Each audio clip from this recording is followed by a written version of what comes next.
কিছুমান এনেকুৱা ৰহস্যময় ঘটনা থাকে যিয়ে গোটেই বিশ্বৰ বাবে ৰহস্যময় হৈ ৰয়।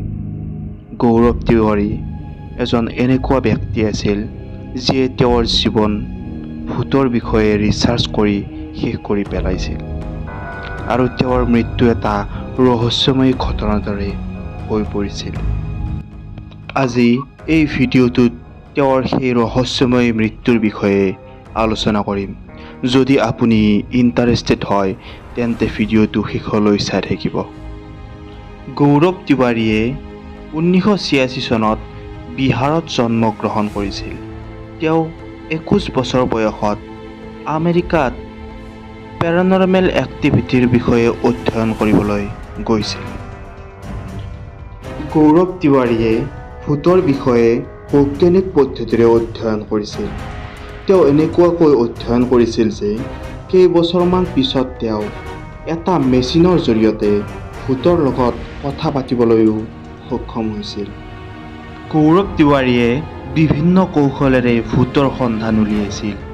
ভাৰতবৰ্ষৰ সকলোতকৈ ভয়ানক ঠাইত তেওঁ ভূতৰ সন্ধানত গৈছিল আৰু তেওঁ ভূতৰ সন্ধান উলিয়াইছিল।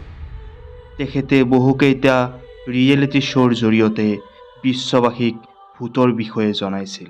এতিয়া আহোঁ তেওঁৰ সেই ৰহস্যময় মৃত্যুৰ ঘটনাটোৰ বিষয়ে। 7 জুলাই 2016 এক ৰহস্যময় ঘটনাৰ দৰে এই পৃথিৱীখনৰ পৰা তেওঁ চিৰদিনৰ বাবে গুচি যায়।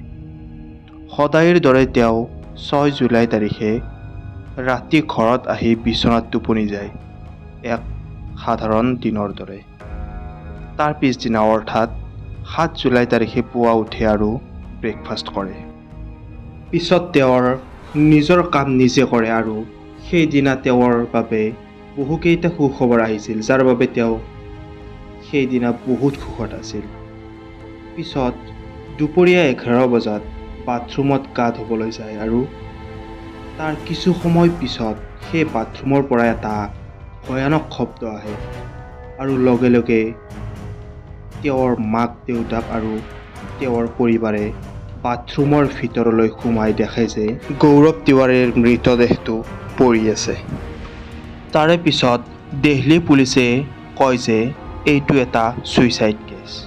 কিন্তু আচৰিত কথা এইটো যে কেইসপ্তাহমান আগতে গৌৰৱ তিৱাৰীয়ে সকলোকে কৈ আছিল যে মোৰ লগত এটা বেয়া বস্তুৱে আমনি কৰি আছে, কিন্তু এই কথাটো মানুহে উৰুৱাই দিছিল। তো বন্ধুসকল, আপোনালোকে তেওঁৰ মৃত্যুৰ কাৰণটো কি বুলি ভাবে কমেণ্ট বক্সত জনাই দিব। আৰু মই এই ইউটিউব চেনেলত সঁচা ভূতৰ কাহিনীবিলাক আপলোড কৰি থাকিম। আপোনালোকে ভূতক বিশ্বাস কৰেনে? যদি বিশ্বাস কৰে কমেণ্টত জনাই দিব।